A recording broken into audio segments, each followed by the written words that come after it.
There's all the Democrats. There's all the Just to save some time.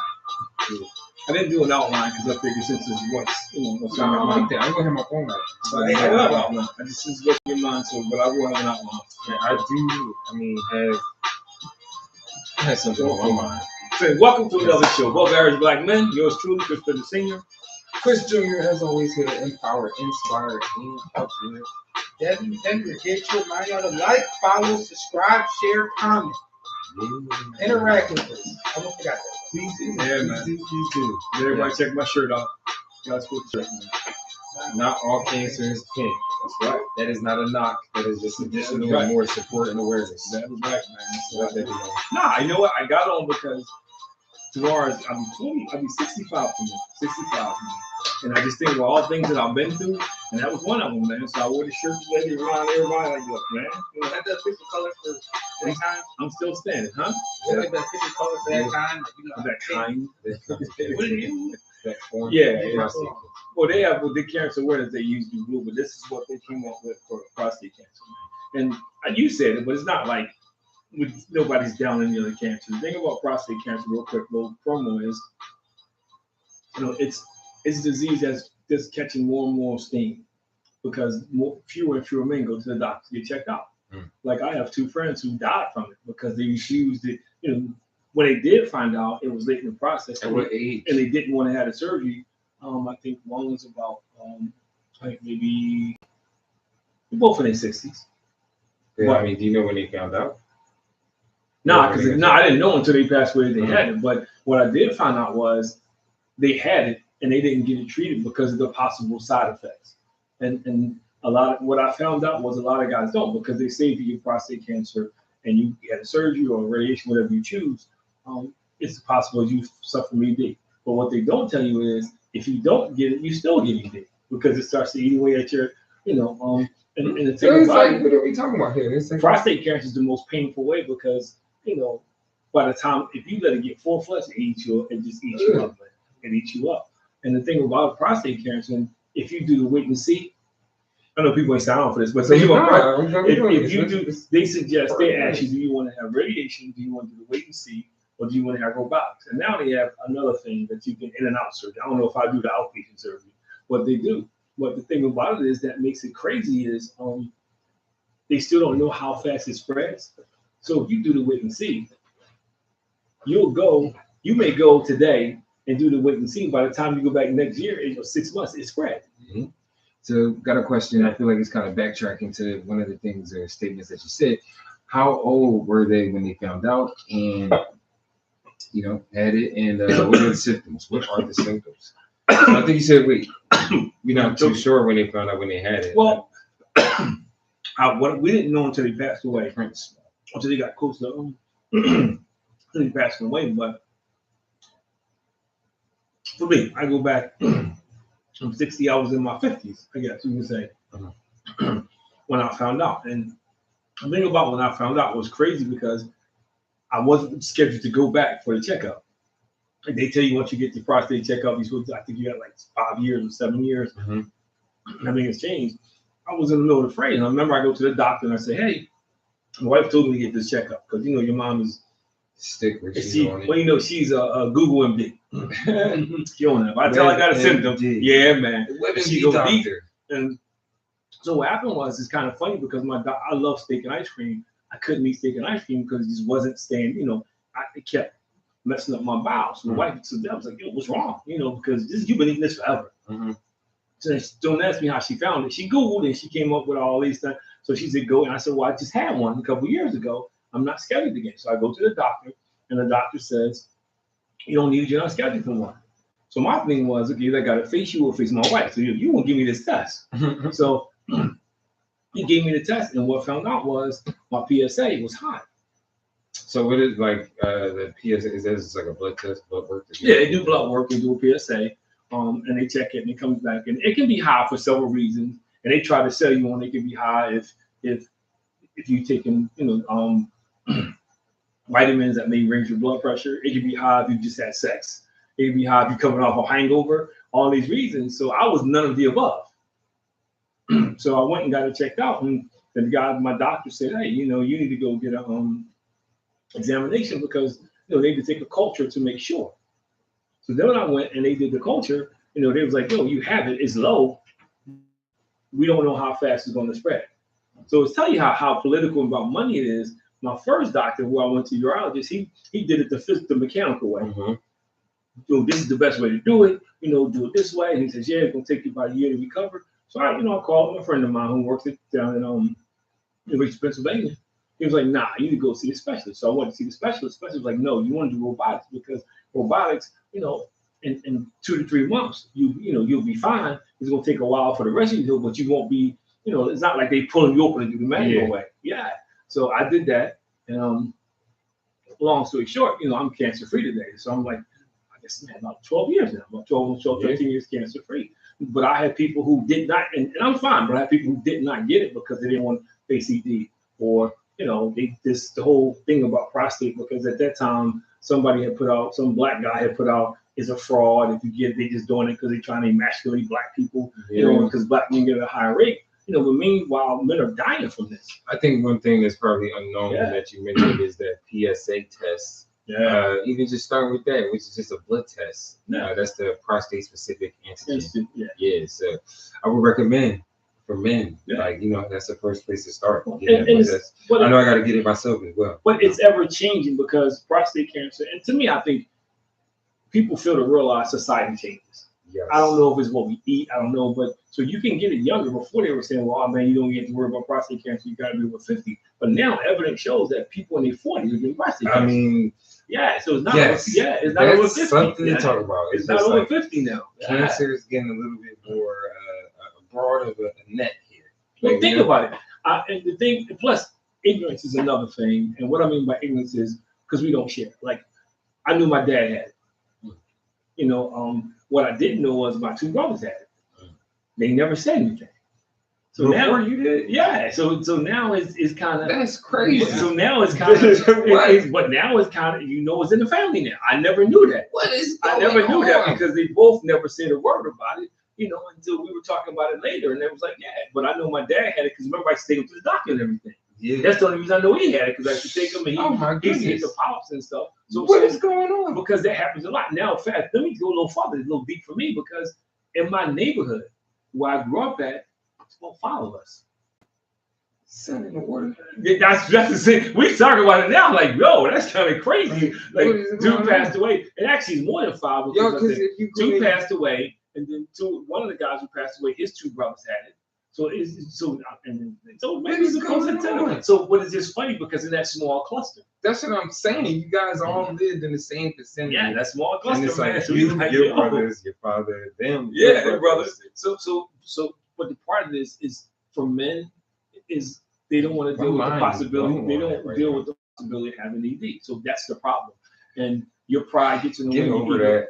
No, but no pills for that, man. No, but I got to tell you, in all transparency, I had to sit down with your mom and I had to talk about it. We had to have a really good long talk because my first thing was I wasn't going to tell anybody. I'm going to keep it. We're going to work through it. Don't know if I want to get the surgery. Your mom was like, look, hey, don't you want to be here when your sons get married? Don't you want to be here? Because at that time, Nicole was in college and Jeff was about to get married. She said, don't you want to see this? She said, hey, Chris is just starting out because you were thinking about going overseas. She said, don't you want to be around to see that? So for me, it became like, she said, yo, I need you to be here for me. But in all honesty, because I'm like, yo, man, this because you associate with your manhood. You really, And then you hear all the stories. You hear all the stories about it. But then it was funny because when I did say something, a bunch of people came up to me who had it, who was going through the same thing and couldn't make their mind up. Who could not make their mind up. And they was like, yo, you just helped me make my mind up. Because they was like, man, I don't know because of this, because of that. And then you get stupid people because somebody called me up and they said, hey, yo, man, I heard about it, man. And yo, man, my boy, he had it. They opened him up and it was so bad they closed him back up. How would he know? He wanted to wait for the surgery. So then people tell you, oh yeah, man, well, I heard, man, it's gonna hurt when you go to the bathroom for years after that. And none of that's true. I'm just saying, it's just people say the dumbest things.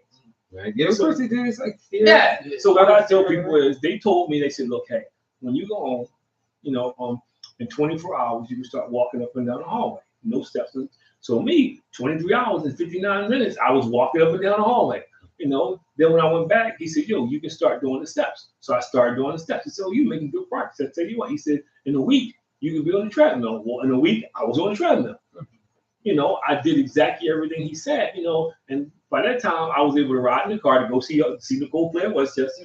I was able to do things that other people couldn't do. I just followed instructions. There wasn't anything crazy, you know. So I think if you follow instructions, do exactly what they tell you, you'll be okay. But I have a friend of mine who did the wait and see, and it spread on him. And you know, and he's still here now, but it spread on him, so he had to go through a lot of stuff. They say early detection in prostate cancer can improve treatment outcomes. But we don't go to doctors. Exactly. And I think we got to erase that fear and that mindset, because, you know, doing nothing, you know, obviously is going to kind of lead to more of a heinous outcome. But we talked about this on another show, the podcast I do called The Schoolyard. Mm-hmm. And we talked about where we believe the origin came from. Last week we talked about self-care. This week we talked about stress. And for us, and it may be different for you, I want to hear it, because we grew up in an era was, you know, walk it off. You know, when you got hurt, if you didn't continue playing or doing things, it was a sign of weakness. You know, we know now as adults that it was crazy, but you know, I remember I broke my thumb. You know, and I played the whole game with a broken thumb. I broke my thumb like the first inning, and every time the ball hit my hand, I was like, ooh. I was like, I was playing the outfield. Every time the bat hit the ball, like, ooh. By the time I was finished, the bone was sticking out. You know, the bone was sticking out, but because we were taught that's how you play. You know, there was no concussion protocol. I remember when I got hit in the head, and the coach said, "Yo," I said, "Coach, I'm seeing double." He said, "Well, shoot the basket in the middle." It wasn't no coach. You know, we didn't have that. I got a question for you though, kind of related, because I didn't want to skip or miss this. Who do you see for the PSA? Any doctors? Nah, you go. They're gonna send you to your urologist. You go to the regular doctor, and the doctor, you know, so you got to get referred. Yeah, if you have that kind of insurance, when you go to the doctor, you know, and the doctor says, hey, they can do this test and so forth, and then you go, you get the test, and then you go back, they read the test. So if your PSA is at a certain number, they'll say, I recommend you go, and then you got to get a culture, which I don't recommend. You got to get it, but you get a culture, which means they go in there and they clip a piece of it. Yeah, and you'll wait for it, and you get no meds. So right. I was about to ask. No, you'll wait for it, and you get no meds. I don't want man. And then it's a 5-minute thing, but then you test it, and it comes back, and then you start the process. And to me, you go through stages. 5 minutes, but you feel it. The first stage, you know, and all the Christian people, you know, the first stage is fair. Because for me, I realized that, man, I'm not, you know, you grow up in the hood, you survive all this stuff, and you think you're invincible. You know, and then on top of it, you're an athlete, you know, so, you know, you think, man, I played with a broken thumb, I played with this, I played with that, you know, I went through all this, I grew up in the hood, and then all of a sudden you find out, you know, which is the most riveting thing to find out is that, man, it don't matter how good you are, it don't matter how bad you are, that God determines when you leave here.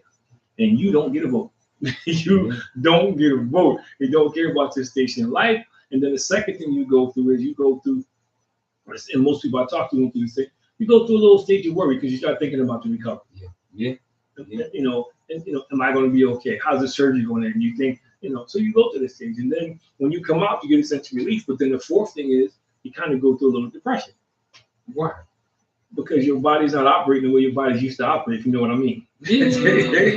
So you go through the little stage of depression and you like, yo, you trying to rush it now. Like, come on, man. Yo, come on, baby. It's never coming back. Hell! You do. Because you go through a stage where you nothing you take because you got to be generated. You got to be generated. Right. So you go through that stage, man, and the depression is real. Yeah, people talk smack and they be saying all this stuff, man. Yeah, depression is real, man. Yo, it's real. No. And then even when that's over, again, I think it takes a lot to even talk about it and mention it and like be honest and open about it. Well, I say it because you start to see the people that die from it. Yeah, and you start to see people like a friend of mine is Frank. I'm not gonna say his last name. When he died, he could pull his belt buckle, man, and literally. That's how small. He couldn't walk. He was in pain. He was eating them alive, and he got to the point where he couldn't do anything. So he was just on meds and stuff. So I saw him. We had a funeral, and we got to talking about it. And yeah, because we don't talk about it. That's something, especially black men. we taught not to talk about it because it's like therapy. We think you're less of a man if you start. I heard I can't do this, I can't do that, and because the era we grew up in, you got back in the game. If you hear the pros talk about it, the difference now, and now because we talk about like we played in the schoolyard, we were dumb. We playing with broken ribs, we playing with our fingers going off. I remember playing and this finger was sticking straight out sideways. And you know what the coach did? He said, yo, that's so-and-so over there. You look and he steps right back in. And I never did get a fix. Look at it. I never did get a fix. Now you missing a week. So I think that then the definition of manhood that's skewed, if you really don't know that, sure contributes to a lot of it. And then prostate cancer is something. It's another reason why I wore the shirt. Prostate cancer is something people don't talk about. No. They'll talk about all kinds of stuff, but they don't talk about because for men it impacts the sex organ. So we don't talk about it. But the problem is there's a lot of men who die unnecessarily out of prostate cancer. I didn't want to get radiation because the thing what they tell you about radiation is why you do research is if the radiation doesn't work and you have too much radiation, they can't do surgery because you too much your inside. So these are things you got to really research it when you do it.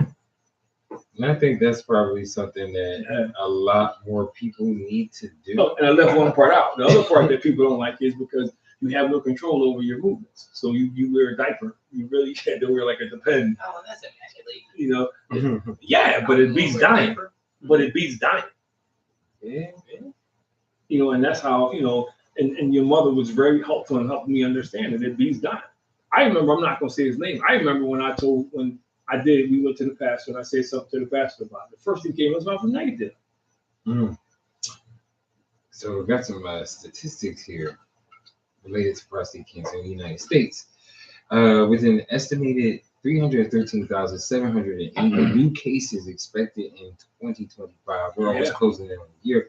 But there will be an estimated 35,770 deaths of the disease this year. Unnecessarily. Yes. And while the overall 5-year survival rate is higher than 97.9%, we'll say 98%, a significant racial disparity does exist. It does. Where Black men experiencing higher incidence of mortality rates. And the thing about that bothered me was because people took that and ran with it, it automatically was fictitious. It's wrong. They just trying to demasculate the Black man. And I had somebody who I have a lot of respect for say that. Man, this because they got diagnosed too. And I was like, no, dude, you don't play with this, man.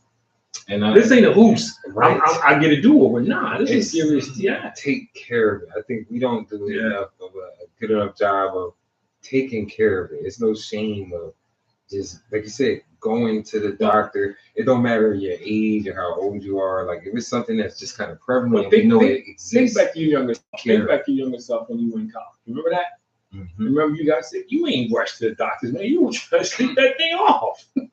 Because that's what we do as men. Yeah, you remember that. You trying to sleep that. I'm gonna get better. You think I'm gonna get what you do. And it's a man thing. It's dumb. It's dumb. But you do. You think it's gonna be okay. How does this doctor what is that? Oh, you laughing? I really like this comment though. All right, so as a middle-aged Black man, I put off this font is so small. I put off kind of get tested because of pride, but now I'm definitely going to get checked. Cancer have ravaged my family, so I should be more proactive. But again, pride. Side note: steak and ice cream is a wild combination. No, the steak was dinner. I'm sorry, and the ice cream was dessert. It wasn't like. Well, shout out to 100 that do sound crazy. No, it don't. You eat steak. You have steak. You have a big potato. You have steak, big potato. But then it's healthy because you have your asparagus. Or you bring meat. Oh yeah. Or you out get a big sweet potato. No, man, come on, man. And then you had an ice cream. It's not just ice cream. It's vanilla ice cream on top of hot apple pie or a hot brownie. That's your dessert. You probably been blown out. So no, it wasn't steak and ice cream. But we do, and I know pride. It's not just pride in the spirit, because I've had people come to me and say, in the spirit, because I have people come to me and say, well, I know it running my family. I just don't want to find what I have. You want to find out one way or the other. Yeah. You'd rather find out and be proactive and be able to do something with it, not go there and they say, well, nothing I can do for you. So I think But as a man, we're built to think sex is everything. We are. As a man, we're built to think that we gotta be Superman. I gotta be the provider all the time. I can't get sick. Because I'm in my head, I'm thinking, I got, I got you, I got him, I got Nicole. You think all this stuff like, man, I can't let my family down. What's gonna happen? I'm gonna be, you think about all those things start flying through your head, like, man, they look up to you being this, and all of a sudden I'm not that. All that stuff just goes to your head. Ultimately, you're bigger than your manhood that you think is that. But you don't know that. More than that. I had a good friend. You got more than that to live for. I had a good friend of mine. What's in between your legs? I had a good friend of mine come to me and say, hey, I need you to do me a favor and talk to my uncle. And I said, why? And she said, because his wife is telling him don't get the surgery because she don't want him to be empty. Now think about that. But I'm just saying. So no, but that's what I'm saying. You say that for a long time. It's the good but time. you say that, but there's people out there, man, who they see things differently, man. They see things differently, and there's some people who think that does matter. And another thing for me that I never forget, there was a guy, Rick. It was an older white guy. I used to go to church with, man, and he was given like a month to live. Mm. And he ended up living a little longer than a month, but he's on his deathbed. He's called me up encouraging me. On his deathbed, he had like a month to live, and he's called me up encouraging me. And that's another thing. But he also said, yo, this is real. And you got to face this. And the reason why he was on his deathbed and God gave him some more time was because he was trying to do it all naturally. Instead of doing what the doctor prescribed and everything. So I'm just saying. You know what? That's another thing with us sometimes too. You gotta know. We want to do the home remedy. Like if I saw online, you just take some kiwis with the skin on it, and pineapples and turmeric. But I think that along with the fact that everything, and now it's worse because now everything is about sex. Everything you see is about sex. It's on TV. Women always talking about I can't be with a guy who can't do this, can't do that. So I can see where guys feel pressured. But the same token, it has always been about sex and like that. I just feel like that's always been a part of the culture in terms of. But I think it's even more. When it comes to defining, I think a man. The reason why I think it's more part of the culture now is because people don't date anymore. At least back then, you got a chance to get to know people. I mean, that's because the girls are guys now too. No, but I'm saying, at least when I was growing up, you got to know people. So you got to know more about them. Now that's one of the first things you base your relationship on because you do it so early now. There's no courting, there's no dating, there's no time limit. It's like, hey, so I think that's we are in a microwave society. Yeah. But this is new. Quick minute. But this is no joke, man. It's no joke because it can so many things. Like when I had asked the surgery, they said, "Yo, you need to get in the support group because you're gonna be depressed." Nah, man. I'm gonna ask you about that. Like in terms of a support group, did you go find it or did you they naturally have people that you? I didn't have one. They offer support group. Fox Station's like, okay, we got a support group here. You can be a part of the support group. And I was like, man, I don't need no support group, man. I'm not gonna be depressed. I got this, man. What I'm gonna be depressed about, But then you start going through these bouts of depression. How long till you got to that? Until I got to it, how long when it's over? It was like no, until you felt like you got like, yo, I'm depressed and I'm gonna go check this out now.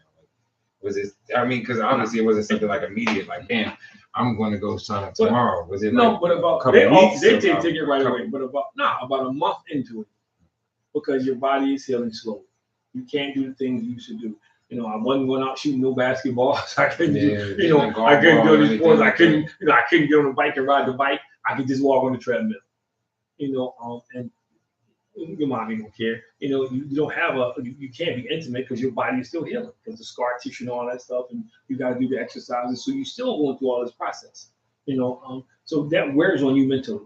So even though you can get up and get dressed and you got the Depends is going now, because Devin said when you wear the Depends, that messes with your mind too. I mean, especially because it's like, yo, I'm too young for this. Like, what am I doing? You in the supermarket, you tell like I'm asking your mom, you take them off the shelf. You don't want nobody see you getting them, so it's like, yo, can you grab them off the shelf?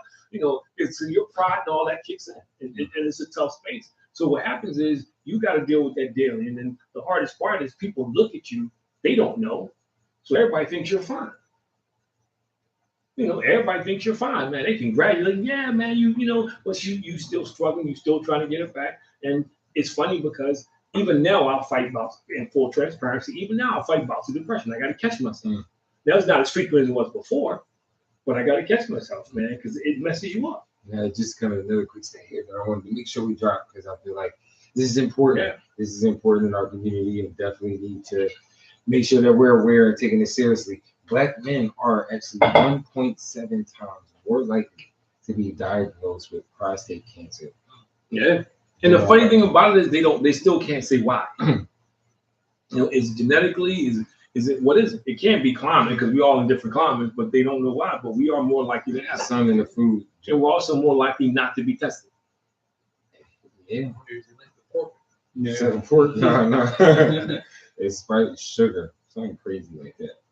But I do think that we did a good job of kind of bringing this up organically tonight, and I think it was something again that we needed to kind of dive into. I know we had a previous discussion about this.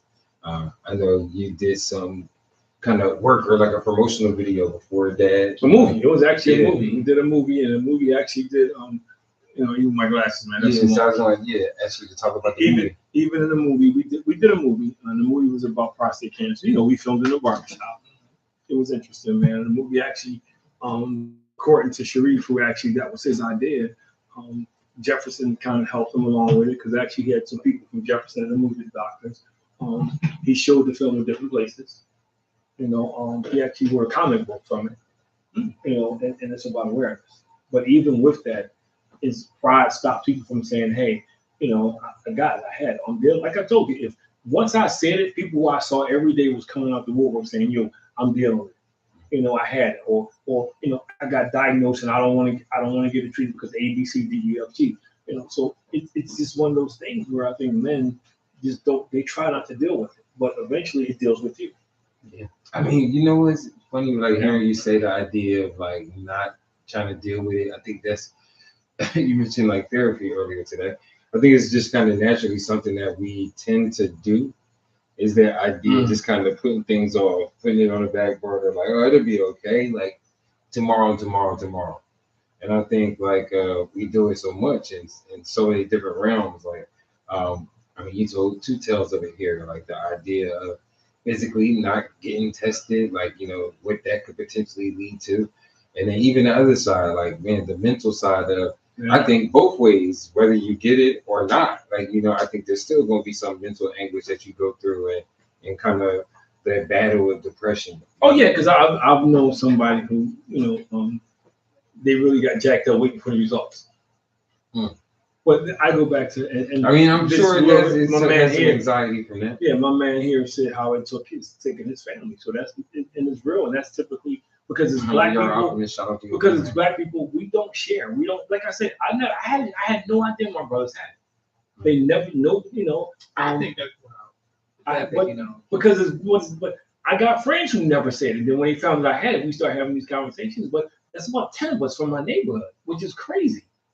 So if that's just from one neighborhood, you can imagine what the numbers look like across the city and across inner city communities. So I say that because we don't talk about it. Because we don't talk about it, people don't think to get checked. Because until I got diagnosed, I never really thought about prostate cancer. And I'm gonna tell you what's not funny but ironic, because once I got diagnosed, everything I saw on TV had cancer on it. You turn the football game on, they had pink ribbons on the thing because somebody had cancer. You turn everything I saw, somebody was talking about cancer. I didn't know it was that much cancer. Everything I saw, football games, soccer games, they had TV specials. So then you realize that you just don't pay attention to it, but it's talked about a lot. But even prostate cancer is one of those rare cancers. They talk about breast cancer is like the number one thing everybody talking about. The other cancers you really just don't hear about. And prostate is one that's kind of down. And we don't get checked. We do get checked, or we're afraid of the results. And then sometimes I don't know anybody who, even a doctor. One more thing, even the doctor who gave it to everybody I talked to, the doctor said such poor bedside manner. My doctor calls me up on that work. He says, I got good news. I got good news and bad news. So that's okay. He says, I said, what is it? He said, are you sitting down? Which is the worst thing a doctor can say to somebody on the phone. Are you sitting down? So I said, Doc, what is it? So he said, I said, what do you want first? So I said, I want the bad news first. He said, well, the bad news is that, you tested, your PSA is high, you have cancer. So I said, what's the good news? It's only a little bit. What's a little bit? He said, it's so early now that if we get to surgery now, we can catch it. So I didn't think that was funny. He thought that was funny. And I was talking to two other people said the same exact thing, that the doctors had bad bedside humor. But some other people don't go. I don't know why he thought it was funny. Right, because it wasn't him. I say you couple those things, man. It's hard, man. And then again, you think about your wife, you think about your family, you think about a lot of things, man. And it wears on you. It wears on you physically, it wears on you mentally. And then you got to work hard. When you come back, you got to do the things they told you. Like, some people gained a lot of weight, because they just ate. I made sure I didn't do that. I didn't look at TV because I didn't want to look at crazy stuff on TV. So I read. I didn't look at any TV. I listened to music and I read the whole time. And it was hard. And sometimes you still deal with it later, but that's, the alternative is being dead and suffering. Yeah, and other people suffering. Yeah, man. Yeah. Sure, they'll kind of hate seeing you like that, and also, of course, when that ultimately that time comes. But the thing that's crazy about it, the very thing that prevents people from wanting to do it, it happens anyway. Reading. People says I don't want to do it because I could possibly get ED, I could have erectile dysfunction, but you want to get it anyway. And then it's gonna be painful. It's just a kind of a narrow-minded way of thinking. Yeah, but a lot of people think. I think kind of we talked about growing up, like it was that idea, like not mentioning or not knowing about the PSA test. Like you automatically back in the day was like, all right, somebody's putting a finger in your back. Like they check into the back. I didn't know that was another test. Right, and they still talking about it. Yeah. And I didn't know until I went, and he said, because I'm thinking the same thing. Like, man. I'm not down with that. And then he was like, well, no, we do this PSA test. Yeah. And we test it. And if that test comes back like kind of hard to figure it out, then they go to that to see if it's swollen. But yeah, man. And it's just the thing about, I think, kind of the hand motion that they didn't really feel comfortable with. Health in general, man, is something that especially African, we don't take seriously. We don't. We get hurt and we walk it off, man. We get how many people I know will tell you that they sprained the ankle or something and it was fractured and they just thought they could just walk it off. Listen, and just, you was there when I tore my Achilles. I was like, I'll be good tomorrow. Yeah. And it was not good. But you were there when I tore mine and I wasn't going to be good tomorrow. So it was like my calf and thigh was all the same size. So, it's interesting, man. But I think health in general is something that we got to do a better job of. And I think part of it is knowing your family history. Knowing who had what in your family, who had heart disease. Like, there's another funny thing I tell you. It's not funny how you don't want to talk to your family. I'll say that. If nobody's doing it, you don't want to start those conversations. When I went and I found out that I had an aneurysm, basically the valve of my heart is larger than it should be, but it's not large enough for surgery. Mm-hmm. Same thing. My dad had that. Mm-hmm. I remember that. Yeah, and I thought about it, but then my oldest brother, and I was saying, he had that open heart surgery. One of my nephews, guy has a problem. My other brother. I know I told you just when I say the name, you know I told you. But I was just saying though. I did. When I say the name, I'm not gonna say the name on air. Of course not. But I'm just telling you. So that's the stuff that really gets you when you find this stuff out. I'm like, I never knew that. And again, I was having chest pains for a while. I didn't go. Your mom made me go. I didn't go to the doctor. I was like, man, it's heartburn. I eat that steak too fast. You know what I mean? I ate too many French fries. That's what you think. So it's like, hey, and then because as men, we don't think in terms of, okay, my body's not operating properly. I need to go to the doctors. We don't. I go to the doctors. Yeah, but you didn't always go to the doctor. I'm not gonna say I always. And typically, when we get connected with somebody, then we go to the doctor. Yeah. But until we get connected with somebody, we think, okay, I got this headache. I'm going to lay down. It's going to go away. I'm going to lay down, take some Tylenol. I'm going to go to sleep. My nose is bleeding forever. So you know what? I'm just going. Yeah, but usually if you don't have somebody, you continue that. Yeah. And we talk about all the time. I got friends I've known since kindergarten, first grade. That was early with us. We get. I remember bruising my ribs. Playing tackle football in the schoolyard. And didn't even stop. We kept playing. Who does that? I did.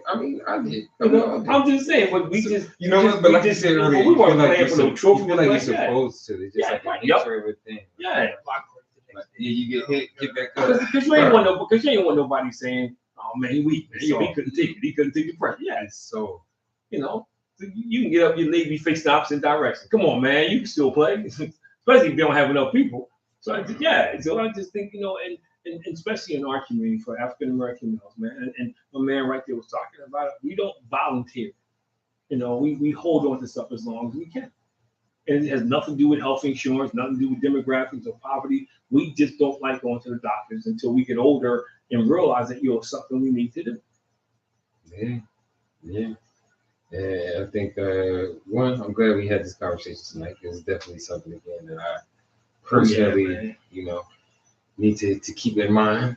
I probably need to take that PSA test probably sooner rather than later. Yeah, I would. And the same thing, and just a blood test. And because I think what people don't realize is with every generation things change. Yeah. So like and I'm not trying to be morbid. I was talking to somebody, we were having the same conversation because I had the event down in Philly from high school. Mm-hmm. So I was talking to somebody and we said the same thing. It's like every time something happens in my neighborhood, I listen for the last name. Do I know him? Do I know him? Do I know him? And we got to the point we were talking about how many of our friends died of natural causes in their 50s and 60s. You got to remember, everybody's still 85, 90 years old. Now you got people 50s and 60s dying of natural causes. It's crazy. Think about that. You got people 55, 60 years old dying of natural. Look healthy. I'm not talking about people who were on drugs or things. They look healthy. You know what? That's another thing that you said right there that I experienced with going to the doctors, and probably why even it's kind of some resentment and hesitant there. That idea of looking healthy. A doctor legit said that to me and sent me back home. Right with just some Tylenol, and I'm back in there next day with a fever. Yeah. And it's that idea of we do it to ourselves too. Like, I look good enough for for the outside, but inside your body's falling apart. But I think nowadays, doctors are more concerned about being sued. So they don't say, or they're concerned about being accused of running tests for no reason at all. So they don't dig a little deeper. They just look at you and they say, it's like when I had tuberculosis. I lost 6 pints of blood. You know that, right? I lost 6 pints of blood. And the nurse was the only one who told me, when you lose 6 pints of blood, you could be brain dead, all this something go wrong. The doctor never saying those things. Nah, it took the nurse in the middle of the night to tell me that. Yo, you were unfortunate. Now I can't go back to sleep. She read the stat, because they wake you up, and I can't to make sure you wake up. They wake you up to make sure you wake up. And she said she was looking at the chart, and she was in the chart. She was like, man, because she said, you really blessed. I said, what do you mean? She said, I'm listening to when you talk in your vitals. She said, when you lose, and I didn't notice either. You lose 6 pints of blood. All this other stuff is supposed to occur. So that story right there. I'm in DC on Monday. Doing a presentation on Monday. My presentation after Wednesday. I'm down there on Monday for the whole thing. So Monday night, I go out to dinner, come back from dinner, with some coworkers. I come back, I'm chilling. I start having these issues. So, call your mom, MD, Dr. MD. She's going to Google and everything. Look it up. She said, she said, right now you're good. But you got it. So, this, because she read her a little too much. She read the symptoms. No, but the part that she didn't look at was the exception. So think about it. So Monday. So now every time I go to the potty, I'm bleeding. I'm bleeding profusely. I'm just bleeding. So I'm thinking no big deal. So, but I'm getting tired. The week goes, I'm getting sleepier and tired. Catch the train home Wednesday. I call my doctor. I get home Wednesday. He says, well, when can you come in? So I said, well, I got a lot of stuff to do. I got to get called back up at work. I got stuff to do. I can see you Friday morning. He says, well, if you continue, go to the emergency room. So me didn't. So Friday, I'm at a site, I'm at a school, and I'm walking up the steps, and I'm thinking to myself, like, I'm extremely tired just walking up these steps. What's going on? So I felt dizzy. So I go to the bathroom. I wake up. 20 minutes later, full of blood, laying on the floor. So I get up, clean myself up. Now I'm going to drive home. That's how I'm getting what I'm coming home. So this little boy wasn't even supposed to be up there. I'm gonna tell you, that guy wasn't even supposed to be on the third floor. He says, "Yo, what are you doing, Mr. Bennett?" I said, I'm just not feeling well. I'm gonna walk down these steps. He said, "Man, you can't even stand up. You shouldn't walk down these steps. You ain't got a chase. I need you to stay here. You can't walk down the steps." How old was this little boy?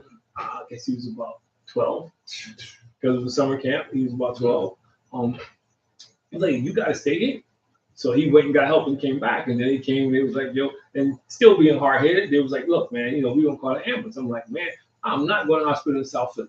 I'm a adult organ donor too. No way, Jose. I'm not going to hospital in South Philly. So I waited for your mom to come pick me up.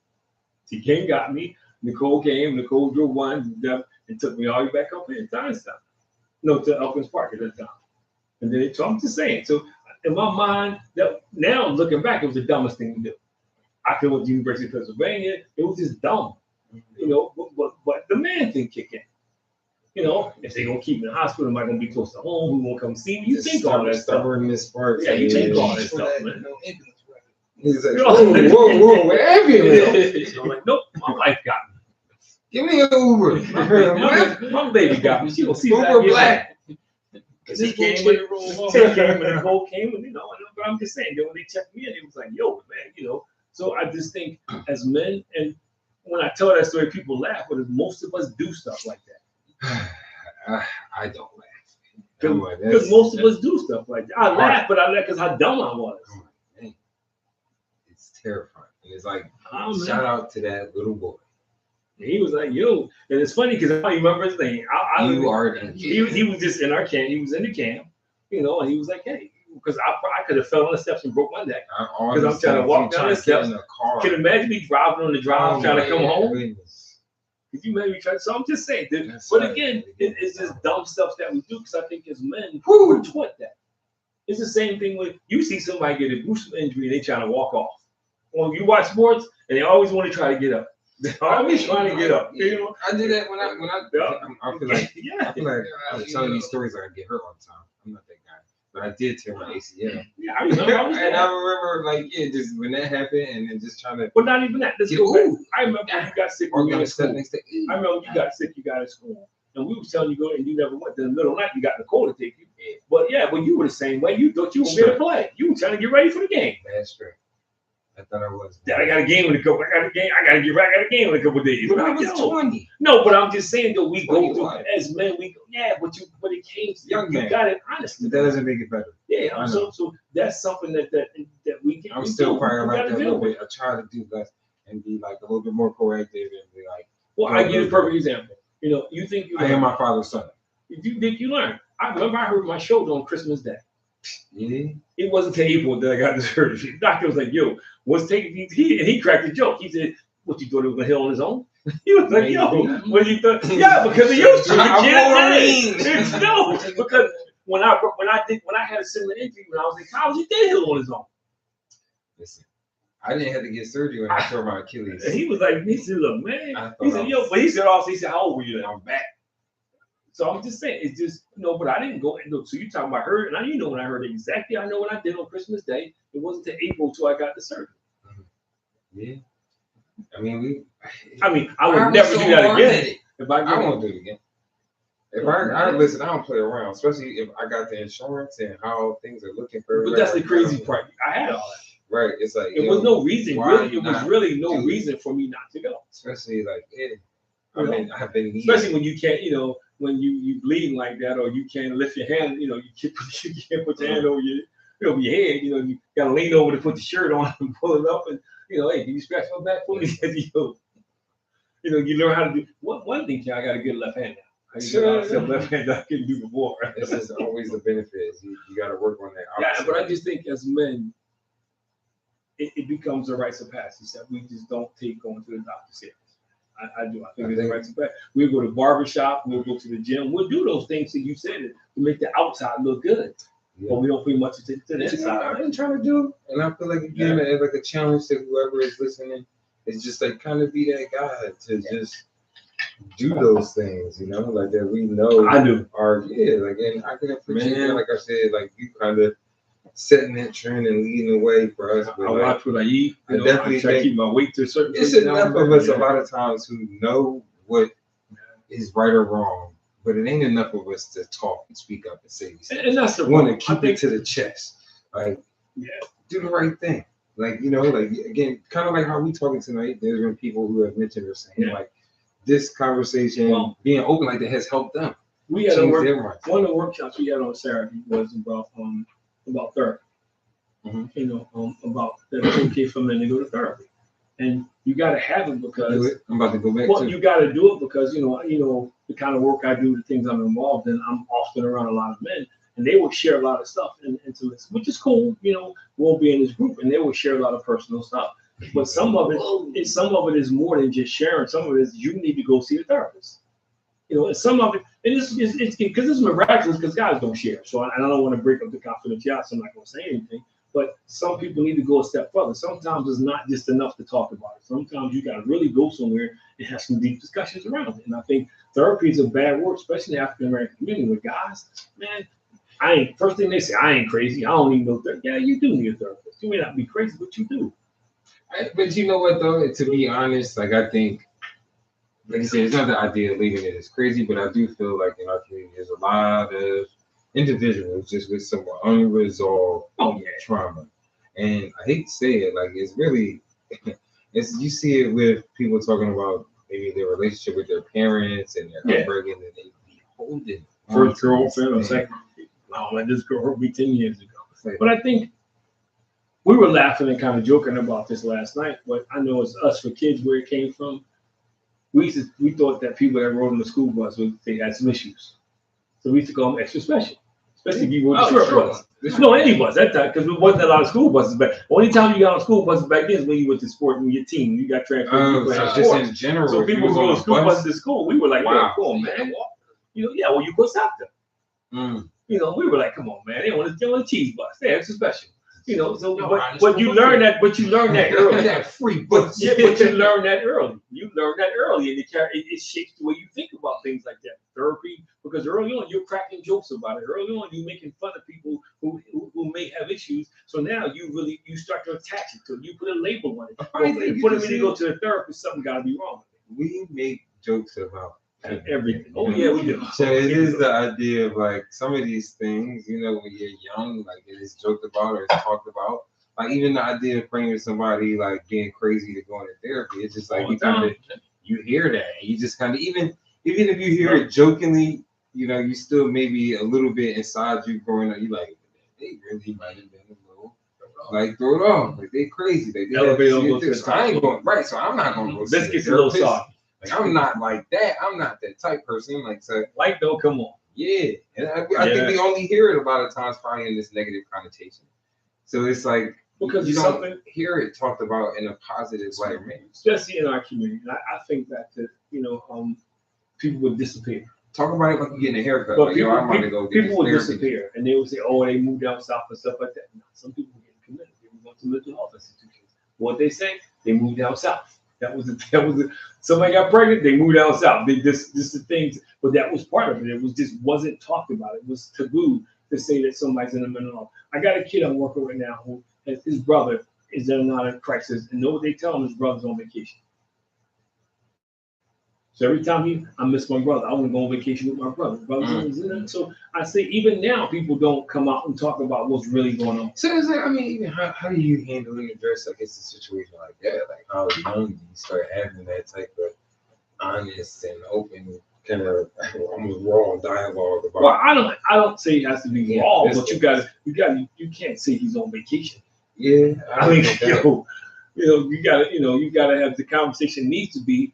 He's not doing well right now, so he's getting help. And you explain it to him. You ain't got to find the way to say it because you're a kid, but you can't tell your kid he's on vacation. Right. It's the same thing when I'm doing a lot of stuff in fatherhood. Dude in jail, and they tell him about he's working out of town. So then when the kid find out, because people tell kids because they prove they ain't working out of town. He's been locked up on that. So, but see, but see, this is, and I'm not saying brag about it. I just give an example how people twist stories around to benefit them. And it's the same thing. Nobody speaks to somebody in their family that may have mental illness is real, especially now. It's extreme. You talk about the trauma. Some people, that trauma has caused some form of mental illness. Yeah. And they snap, they break, and they don't want to act like it. But yeah, it's there. Get triggered by certain things. And it's there. But I think the problem, once again, is we don't talk about it. We don't say that, there's 3 people in our family that has some issues. Not. Well, I go a little further, and we're getting close to the end. When I sit down and I counsel couples, you'd be surprised how many couples bring trauma into a relationship and they never told anyone about it. Yeah. They never said a word about it. Then somebody say, well, I don't like being intimate because I got molested when I was 4. He looking like, what? You never told me that. I've been here for 4 years. You know, or somebody says, well, you know, my dad used to beat me. So, you know, I mean, all these things, people bring this into a marriage all the time. Wow, because everybody's embarrassed. You know, we're not going to talk about the issues that we had. And then, like Chris said, something triggers it. I used to have this lady who worked for me, and, you know, I talked with my hands. And she used to flinch a lot. And so finally I was like, yo, she was in a domestic violence situation. So every time my hands went up, she just thought I was going to hit her. You want her to sit in the back. I'm sorry. But I just, you know me, and I've gotten better. Sometimes I realize sometimes I got to do this, but she just, you know, and then she came out, she shared it. And so, okay, now I knew, well, when she closed, I got to kind of do this. I got to do this because, you know, those things were impacting her. So you don't know you can see people every day and not know, you know, the elephant that's in the room. Very true. Very true. I think kind of one of the things I wanted to kind of get on that we probably won't have much time tonight, but we can save it for another episode, which is how times are changing here in society. Like I just think it's a lack of just kind of empathy, sympathy, compassion, like 85% of the people are selfish. I'm sticking with that number. I want to hear something. First of all, not shout out, but you know, those people in Jamaica, you just hope that, you know, pray to them and everything. They hope they can get through these trying times. But there's like people that, you know, went down there on vacation. Some African Americans that went down there and like complaining like, oh, this ain't open, we can't leave the resort, things like that. Goodness. It's like this is a level 5. Like it was a pretty big hurricane going on. People being selfish. A friend of mine from Jamaica, he said that his mom was showing why they had service, was showing them that stoplights, poles were flying down the street like the Wizard of Oz, man. You saw stuff flying down the street that had no business flying down the street, man. And he cracked a joke about it. He was waiting for the cow and all that to blow, but it was serious, man. And Jamaica's already a poor island. I didn't know until we were there when they told us like half the island's unemployed. I didn't know there were so many people in that little island. Places like those islands, like you got the DR and Puerto Rico. I mean, not Puerto Rico places, but like the resorts. Those are like the king of the crop type job. But I didn't know half the islands unemployed. I didn't know that like even in the resort, I thought they made a decent job. Some of them they were making like $100 a week. So what happened was I gave a $5 tip to somebody, and he became like our servant. Every time you turned around, he was bringing the stuff and kept walking fast. So I'm thinking it's $5. It wasn't even pesos. But we had a driver, and the driver told us how much $5 means to them, you know, and that kind of money, you know, and so yeah. I don't know when the last time you went. Last time I went, they but we were just there, man. I know they was like, you got pesos. They was not messing with the money no more. No, American dollars are worth it. Yeah, it started to decline. They wanted over there. They wanted it, man. They were like, yo, give me the money, man, because I was on $5. I'm thinking $5 really wasn't enough. They was like, man. You know, we gave one lady $5, and every time we went to the restaurant, she was like, "Yo, what you want?" She was giving us extra stuff, man. And so every time I was there, so one night I gave her $10. But I'm just saying, so in those countries, they're already behind the 8 ball. So the door. People come here as Americans. As Americans, we're spoiled. As Americans, we're spoiled. Yes. We just hired somebody, and she's from Indonesia. We're talking about that. She is so hungry for education. You know, man, we got folk in this country, man, that you know. That was a bag of rocks. It's just the idea of like just thinking, like even just talking about traveling a little bit, thinking that our culture is supposed to just travel everywhere. Yeah, we are supposed That's a show. That's like, a show. Yo, that we just feel like we don't have to kind of fit in or blend to anybody else's culture. Like that's a show right there. Well, it's almost like Americans have a superiority. But we do that to each other here. You know, we do. But we have a superiority complex. We believe when we go. I give you a perfect example. We go to Jamaica. No, we come back from Jamaica. And we're waiting in line in customs. You know, so the lady's giving out instructions what to do. So this young lady wasn't paying attention. And she was talking. So she gets up there, she got a hoodie on, but you gotta take the hoodie off, you know, and she had, I guess the curl she had in the hair must have had metal or something in it. So she giving this lady a hard time. It's crazy. So the guard is standing like, yo, he got his hand, and he's like, yo, okay. Sounds like a day that I went. He's like, okay, and she's still mouthing off, and her friend, the two guys, she was really trying to calm her down, and she about your rights, and they're fine. Lady said, man, you're not in America. But she's talking about rights. I got rights. Man, you're not in America. People don't get it. Yeah. Yo, this ain't America. Not gonna come. And then I think that's when they clicked on her, like, yo, nobody care about your rights. Oh. I did because in this country, you got no rights. Yeah. Automatics on the back of that pickup truck on the way. So again, I think, and this is kind of, it's kind of interesting because we start talking about prostate cancer, but it's almost the same thing. It's like, I think as Americans, we have this internal thing that we are greater than every country we go to. We're smarter than everybody we encounter. We know better than everybody we come across. It went from we are the greatest though to I am the greatest. Everybody out here. No, I say this. I think most people in America suffer from identity crisis. They don't know who they are, and they try to overcompensate. But everybody's important. Everybody is the most valuable player. Everybody is all this stuff. I think that's the problem. We talked, and I still say I stand by my number. 85% of the people, man, are selfish. This is a whole other episode. I kind of wanted to tie into like the idea of why you were in this kind of selfish space. I think. Who, me? No, country. Like, I know why. We are in this. I think capitalism has seeped this. Yes, it's capitalism, and it's capitalism. Bit of our lives. And most Americans have been bamboozled on what the American dream is. Man. Most Americans are never going to achieve the American dream so as they put it. Selling anything and everything just because they believe it. It's crazy. We were talking about it because I do work in the shelter in West Chester. We were talking about it, and each week I bring a different topic. So that'll be the next show, guys. We talk about stuff like this, and we're closing this note. We're talking about how people are now measured by their wealth. About what they own, the kind of car you drive, where you live at. These are the first questions people ask you now. What part of the city you live in? What kind of car you drive? Then they get to maybe education. They go down the list. People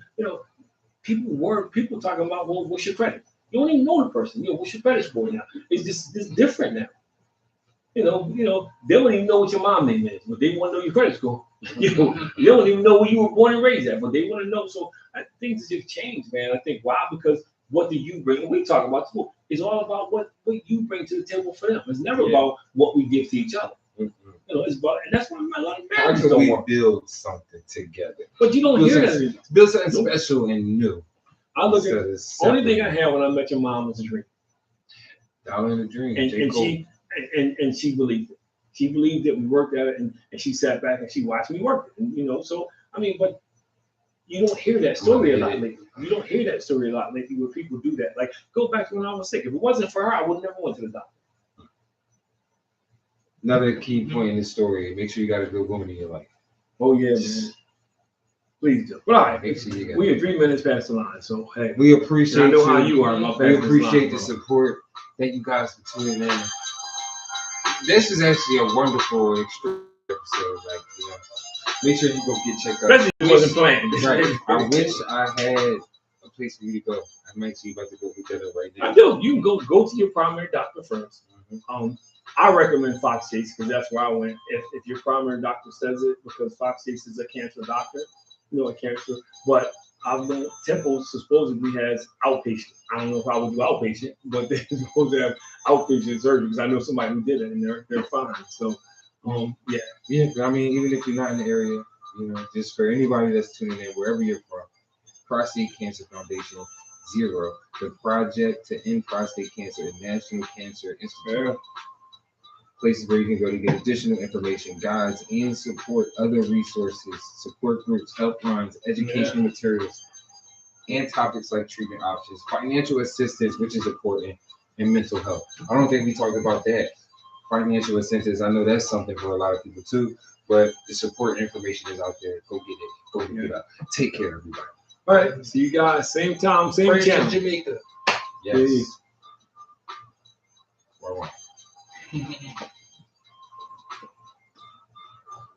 Dude, still there, man.